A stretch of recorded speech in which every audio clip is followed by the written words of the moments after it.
Hola amigos, ¿cómo están? Les saluda Leslie Yata Ramírez en la dirección de la portal web Entérate con Leslie y estamos aquí en la plataforma del bloque de actualidad e internacional con el doctor Pedro Calvay, con quien vamos a conversar lo que es de cara la nueva creación o la creación de una comisión de alto nivel para reformar el sistema interamericano. Muy buenos días, doctor Pedro Calvay. Muchísimas gracias por estar con nosotros. Muchas gracias, Leslie. Tú eres un experto en el derecho internacional y en el derecho internacional de los derechos humanos. El Congreso de la República aprobó casi a fines de año una comisión de alto nivel integrada por entidades del Estado para plantear un conjunto de reformas al sistema interamericano. Vamos a primero preguntarte cuál es tu opinión respecto de esta conformación y luego pasamos al análisis en concreto. Sí, mira, en principio yo creo que hay que compartir un poco desde el ámbito de la situación del sistema interamericano. Hay que decir que sí se requieren algunos cambios, ¿no? Yo creo que un sistema interamericano que se demora un promedio de 10 años en darte un informe de admisibilidad, en demorar casi 20 o más de 25 años en emitir una sentencia pensando en la parte ante la Corte Interamericana, no es un sistema que se sostenga en el tiempo ni que sea legítimo, porque finalmente las víctimas terminan siendo más víctimas del propio sistema que debe protegerlas. Entonces, hay una necesidad importante y hay muchos más problemas que están alrededor en relación sobre todo de los mecanismos de supervisión de cumplimiento de sentencias que no están funcionando tan bien, digamos, ¿no? Eso en primer lugar. O sea, concuerdo en que hay necesidad de algunos cambios importantes en pro de las víctimas y en pro de que el sistema funcione y realmente sea legítimo. Y por otro lado, ya pensando en la comisión, creo que me preocupa, mejor dicho, me preocupa porque se propone una conformación en un contexto determinado y siento con una motivación muy determinada, porque si uno revisa los tres proyectos de ley para la salida del Perú del sistema interamericano y quiénes son los autores y ahora los que son los autores de este proceso, uno siente que hay una, digamos, intención de utilizar este proyecto con el ánimo de socavar de alguna manera más en la opinión pública peruana. Y lo digo por qué, con mucha, digamos, responsabilidad, porque más allá de lo que el Perú puede hacer en esta comisión, en sacar un informe, la voluntad de reforma del sistema interamericano por sí misma es una voluntad interestatal, ¿no? De hecho, el proceso de reforma reglamentaria en 2009 y 2013, hubo dos procesos de reforma del sistema interamericano, fueron auspiciados por los estados. En ese momento, los procesos de reforma fueron iniciados por Brasil, Venezuela, Argentina, Colombia, que fueron países que se pusieron junto con países del ALBA esencialmente, pero algunos países también más del Caribe, empujaron el proceso de reforma del sistema interamericano, por lo cual reformaron el proceso de medidas cautelares, reformaron también los plazos procesales, muchas cosas en el procedimiento, pero fue una discusión de estados, ¿no? Llevado por Brasil en su momento, pero es un proceso mucho más macro que algo que pueda hacer el Congreso. Por eso mi preocupación. Espero que no sea así, Sí, pero al menos inicialmente es mi yo también preocupación. tengo esa percepción, ¿no? En realidad, lo que había planteado también en mis opiniones personales era que primero vayamos a un tema de reforma. Coincido en que hay aspectos que tenemos que plantear para reformar el sistema, como bien tú dices, para que tenga un mejor funcionamiento eficaz y rápido. Porque no es, contigo hemos debatido en nuestro programa casos en que han estado pues largamente en espera en el sistema interamericano. Y bueno, pues si hablamos de un tema de justicia, tampoco puede decirse que una justicia supranacional demore 20 años, 18 años o 15 años en el sistema para recién resolver, ¿no? Entonces yo creo que ese punto sí es verdaderamente importante que se pueda plantear una modificación. Coincido también en que este es un tema de reforma interestatal, son los estados los que tienen que plantear esa reforma. Sin embargo, esto, Pedro, a ver, por lo que he entendido de tu primer análisis es que consideras que de pronto esta comisión que ya se ha que se ha creado para poder debatir la reforma del sistema interamericano, cree que esto va simplemente como una pantomima, un teatro, una cuestión así como una cortina de humo para decir esto, mira, estoy cumpliendo con dar este paso de plantear reformas, quiero demostrar que la OEA no tiene voluntad, que el sistema interamericano de pronto no quiere sentarse a dialogar con los estados y es como un pretexto a posteriori para decir me voy del sistema. ¿no? Como que hay esa intención de que esto simplemente es, ¿no? Poner de antemano un tema sobre texto o buscarle la sinrazón a la OEA para poder salirse del sistema. ¿Crees que esta es la intención que está disfrazada tras esta creación de la comisión? Me parece que sí, porque dos síntomas, ¿no? Primero, como yo te comentaba en los antecedentes, el primero es que cuando, por ejemplo, Brasil fue el que inició el proceso de reforma en 2013 del sistema. ¿Por qué lo inició? Porque tenía un caso de una hidroeléctrica que se había construido en Brasil en el 2008 y que la comisión me dio una cautelar en el 2010 que había paralizado el proyecto.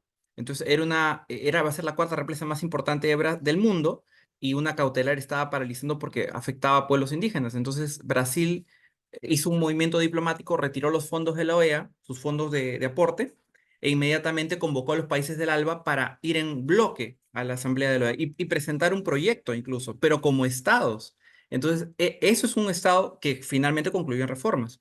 Y yendo a un segundo punto, ya pensando en la conformación de esta comisión, me sorprende que muchos de los que están en esta comisión, si no es casi todos, no tienen experiencia en el sistema interamericano. ¿De qué podemos hablar como expertos, más allá de algunas críticas muy superficiales, de que pues algunas, incluso creo que algunos errores, digamos, de marco teórico sobre el problema del sistema? Me parece que pueden ser muchos expertos constitucionalistas, gente de la política, que está bien, pero que participen, que dialoguen, si quieren un espacio académico. Pero el tema es que no hay ningún experto en materia del sistema interamericano, no hay nadie que haya litigado un caso en la corte. O sea, me animo a pensar, de la lista que al menos yo he visto, ni uno de esos personas ha visto un caso. Entonces es como de pedirle, pues, a hacer una junta médica con gente que nunca ha tocado un paciente. O sea, eso es más o menos lo que siento. Se requiere personas que desde la actualidad del sistema o personas que han sido funcionarias de repente del sistema, y creo que ahí está García Toma, creo que es el único que puedo exceptuar, porque García Toma fue juez ad hoc, y por ahí creo que otro nombre se me escapa, pero el tema es que requieres, creo yo, expertos de todos los sectores, ¿ah? Porque el sistema no solo hay que pensar que hay personas que están de acuerdo en todo, no, hay muchas personas que pensamos diferente sobre el sistema interamericano. Para muestra un botón, o sea, hay personas que creen que el decreto legislativo, la ley 27775 tiene una interpretación en contrario al decreto legislativo 1068, que habla sobre el proceso de supervisión de sentencias también a cargo de la Procuraduría Supranacional. Ahí hay un amplio debate de las supervisiones de cumplimiento sobre cómo ha deshilachado el nivel de responsabilidades del Estado en la hora de supervisar el cumplimiento de sentencias. Ese es un tema, por ejemplo, a discutir. ¿Quién va a discutir ese tema? ¿Gente que está en la política? Ese tema tiene que discutirlo el Ministerio de Justicia, tiene que discutirlo incluso gente del Tribunal Constitucional, porque hay un tema en relación a la interpretación del marco legal aplicable. El 1068 y el 2775 no se han derogado y ambas, en apariencia, tienen algunos problemas en contradicción. Entonces, discutamos esos temas, pero no podemos discutir esos temas con personas que no conocen el día a día de los casos, no conocen cuántos casos tiene el Perú, no conocen, o sea, me parece que ahí me parece que por la conformación siento que no es. Diferente sería el caso si fuera una conversación con expertos, incluso con jueces, con ex magistrados de la corte, comisionados, en fin, podría ser eso una cosa valiosa. Y otra cosa Sí. importante que debe tener ese diálogo, me parece que lo tuvo el de la OEA, porque la OEA hicieron un diálogo entre estados, que fue bueno, y por otro lado, en paralelo, un diálogo con sociedad civil. En la reforma del sistema interamericano, la OEA se preocupó. Hablamos con estados, pero hablamos también con sociedad civil. Y eso es algo que aquí no se está haciendo. Por ejemplo, si fuera eso responsable, yo digo, ah, ya, genial. O sea, acá hay un proceso serio de reforma. Brasil impuso cambios y logró el éxito diplomático, pero gracias a un proceso serio, estructurado, conversado con países del ALBA en ese momento, ¿no? El problema, Pedro, es que algunos representantes de la sociedad civil, como las ONGs de derechos humanos, no quiero hacer una contextualización o generalización de todas, pero sí algunas tienen pues un tinte político diferente, ¿no? Incluso ideológico.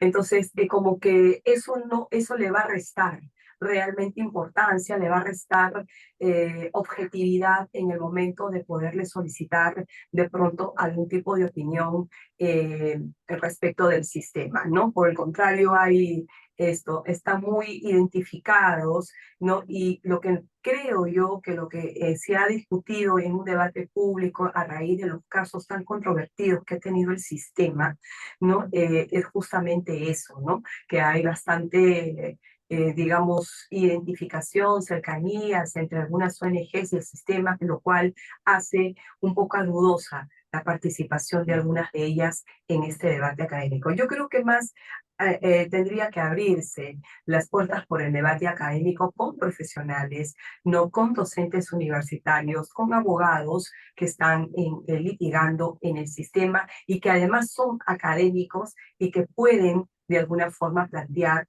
una reforma mucho más estructurada y con conocimiento de causa, ¿no? Porque mejor, ¿qué mejor que los abogados litigantes académicos que son los que también conocen este sistema no procesal ante la Comisión y Corte Interamericana?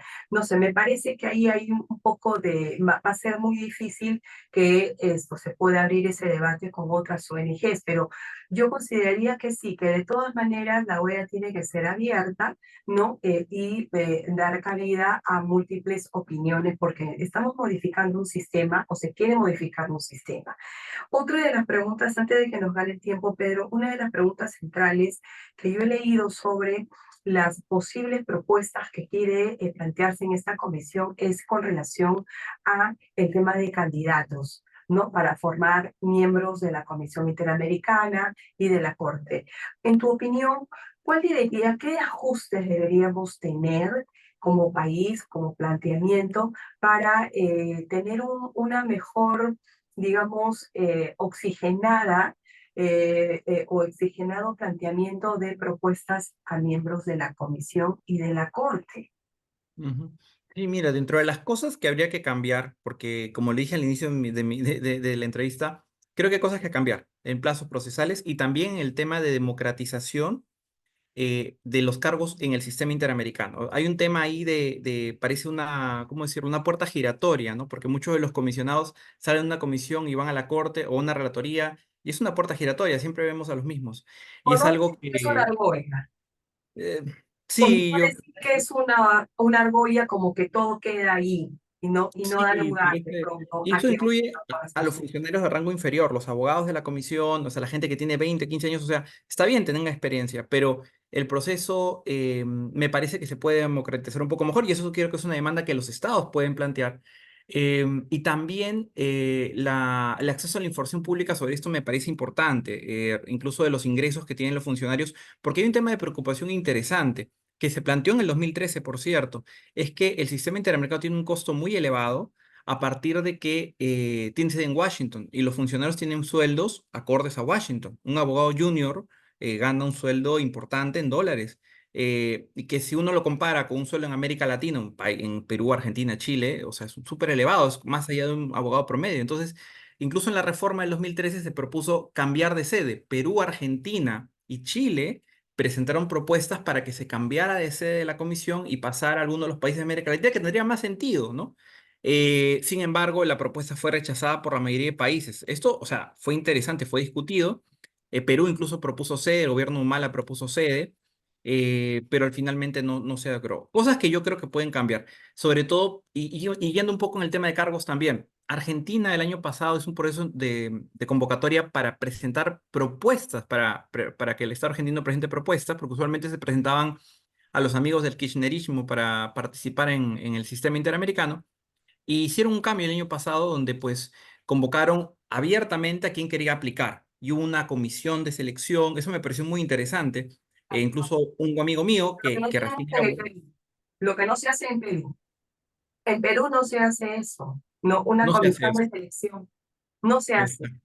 No Exacto. conocemos nosotros conocemos quiénes son los candidatos cuando ya están adjudicados, cuando ya está, ya se ganó, pero Ujú, no le da chance a que la ciudadanía pueda saber qué candidatos el Perú está presentando para integrar la comisión y la corte, ¿no? ujú, Para poder escrutar su CV y también conocer cuáles han sido sus posturas académicas, políticas, ideológicas, etcétera, respecto de casos emblemáticos que tienen relación con los sistemas internacionales. No, en Perú no se hace eso. Entonces yo creo que también es un manejo interno. Entonces, yo creo que eso es un manejo interno del Estado peruano que tendría que plantear hacia el estilo Argentina, que hacerlo ampliamente público, convocatoria, para que cualquiera pueda presentarse.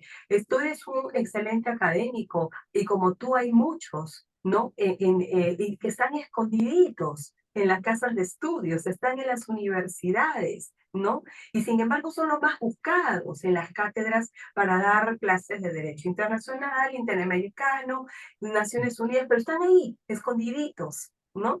Entonces no salen a la palestra porque su vida es académica, pero sin embargo sería potencialmente importante que se les pueda descubrir y postular, ¿no? Pero en el Perú no se hace eso. ¿Crees tú que ya es hora de que en el Perú se puede establecer ese tipo de mecanismos? Sí, yo creo que es importante que haya una meritocracia en el acceso a los cargos públicos, pero también el acceso a instancias supranacionales, porque es algo que es una necesidad, sobre todo para, digámoslo así, la legitimidad de los cargos públicos también, porque finalmente si sabes que es el experto o la experta, que acá en el derecho internacional hay muchas ramas, ¿no? Que puedes hablar de ACNUR, podemos hablar de Sistema de Naciones Unidas, Sistema Interamericano, incluso la propia Corte Tribunal de Justicia de La Haya, ¿no? O sea, el Perú incluso tuvo en su momento un miembro, un peruano, que fue un expresidente de la República, que fue miembro del Tribunal de Justicia de La Haya en los años 50. Entonces, eh, es importante, más aún, siguiendo la posición internacional que tiene el Perú, que esta posición sea una posición más democrática, más incluyente hacia la apertura de los cargos. Y que siga el modelo, no solo Argentina, en Europa también se sigue un modelo muy similar, o sea, no se trata de elegir a miembros a dedo, sino utilizar siempre la meritocracia como criterio a la hora de entender. Y hay una cosa muy interesante que también quería añadir. Hay una iniciativa que se llama GQual, que hizo hace unos años, 2006 creo que empezó este proyecto, para ver la visibilidad que tienen las mujeres en cargos de tribunales e instancias internacionales. Y GQual tiene una página web muy interesante, pero tiene cifras de el acceso de mujeres a cargos importantes. Y la cifra es pequeña, ¿ah? A nivel internacional, hasta hace unos años la cifra creo que representaba al menos el 25%. Y esto es algo que es importante, que las mujeres participen más en órganos de autoridad y que estén visibilizadas más. Es algo que GICOL ha planteado Sí, porque la mayor cantidad de cargos de miembros de la Haya, Corte Interamericana y Tribunal Europeo siempre son hombres. Entonces hay un tema ahí que también se podría plantear, ¿no? El tema de la perspectiva de género en el acceso a tribunales, desde el ámbito de las oportunidades que haya. ese Y es un buen punto, Pedro, el enfoque de género. Y yo creo que también daría oportunidad a que docentes de distintas universidades y no solamente de una en particular se estén presentando como candidaturas a la Comisión Interamericana y a la Corte, ¿no? Yo creo que independientemente de que esta comisión se haya creado, o sea, yo creo que también es manejo de la Cancillería y del Ministerio de Justicia el que puedan proponer los comités de selección para propuestas ante los órganos supranacionales, no solamente ante el sistema, porque tenemos también, podemos presentar candidaturas ante los órganos de tratados de las Naciones Unidas, para integrar grupos de relatores o grupos de trabajo en Naciones Unidas. Entonces, yo creo que también es importante que se pueda crear por ley, ¿no? Una comisión de selección para cargos públicos ante los órganos supranacionales. Yo creo que eso haría que no solo sea un proceso transparente y democrático y meritocrático, sino que varias universidades o docentes de varias universidades tengan un chance, tengan opción y puedan seleccionarse, ¿no? Y no solamente una universidad que esté postulando y que esté ganando sus candidatos, ¿no? Yo creo que eso no es democrático, eso es discriminación, ¿no? Y en todo caso, yo creo que tenemos que hacer lo más amplio posible para poder potenciar, ¿no? La representación de propuestas ante órganos supranacionales. Finalmente, Pedro, quisiera comentar contigo, yo sé que nos gana la hora en este sistema interamericano. Eh, si el Estado, acá tiene que presentarse un informe, pero este informe tiene que ser primero debatido con los demás estados de la OEA, incluso con el propio sistema interamericano. Entonces, quiero que les expliques muy brevemente y en términos muy sencillos para que la gente sepa que no se trata de una propuesta que lo voy a presentar y si no me la aceptan, pues me voy del sistema. No. ¿Cuál es el procedimiento que vamos a esperar para debatir estas reformas? Bueno, en principio, si pensamos en que esto se discuta realmente en el sistema interamericano, se puede hacer una comisión, claro, esta comisión que va a emitir un informe, este informe va a ser elevado al Ejecutivo. El Ejecutivo, junto con Cancillería, verán elevar este informe, ya sea pues con los comentarios de los diferentes sectores del Ejecutivo, o de repente un informe con no sé, eso es algo que ya dependerá del Ejecutivo, elevarlo a la Asamblea de la OEA, mejor dicho, al Comité Jurídico de la OEA, porque el Comité Jurídico creo que es el que ve el tema de proyectos. El Comité Jurídico va a ser el que emite un dictamen y pueda elevarlo, pero viendo la consideración, incluso hay que pasar ese filtro para que se pueda discutir como una propuesta en Asamblea General, ¿no? Pero esto va a pasar por un dictamen del Comité Jurídico de la OEA y luego, pues, para poder discutirse a nivel... ahora, el Perú en ese proceso de discusión del Comité Jurídico o lo que se lleve después va a tener que hacer un proceso también de negociación diplomática con muchos países de la OEA que puedan aportar en este proceso y que estén de acuerdo con el Perú, lo cual es poco complicado considerando pues que los únicos países que podríamos tener aliados serían pues estoy pensando en borrador Chile, ¿no? Pero los demás países creo que tienen un sector un poco más adverso, Ecuador tal vez, pero me parece que hay un tema diplomático un poco crítico que tendría que tener un manejo de Cancillería.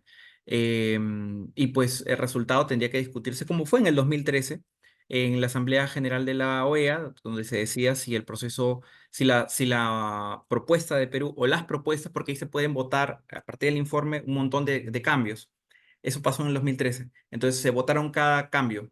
O sea, hubo una listado de cambios, se fueron votando y eso. Los quienes finalmente tienen que avalar esas propuestas en la Exacto, Asamblea General de la OEA.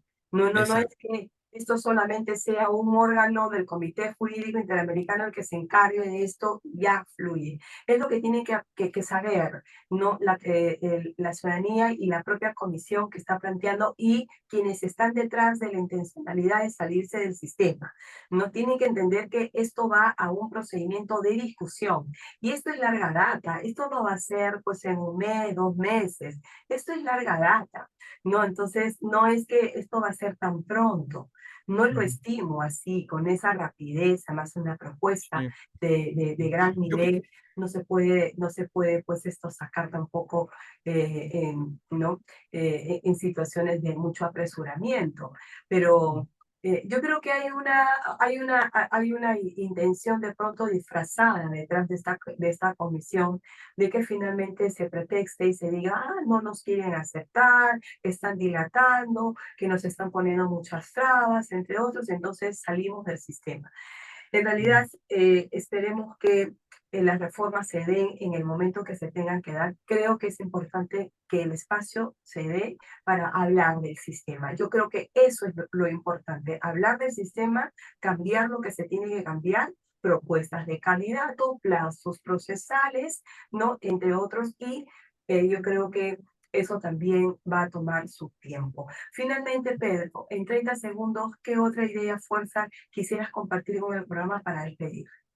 Yo creo que si el Congreso quiere hacer algún cambio, yo cambiaría o propondría cambiar a través de proyectos de ley, no comisiones, algunas cosas. Primero, la ley 2775, el decreto legislativo 1068, mejorar la parte normativa. Hay un tema importante que hay que discutir y mejorar.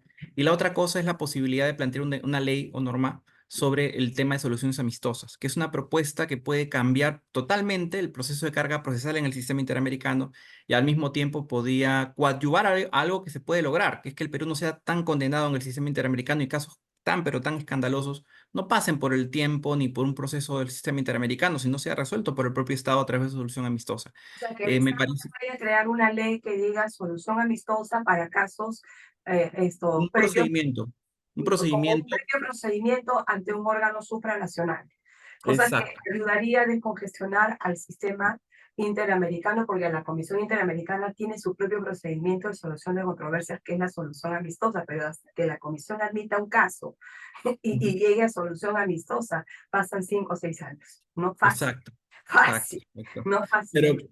pero son cositas que se podrían hacer o discutir, al menos discutirlas en la posibilidad de cambiar cosas que sí se pueden cambiar desde el Congreso en el sistema interamericano.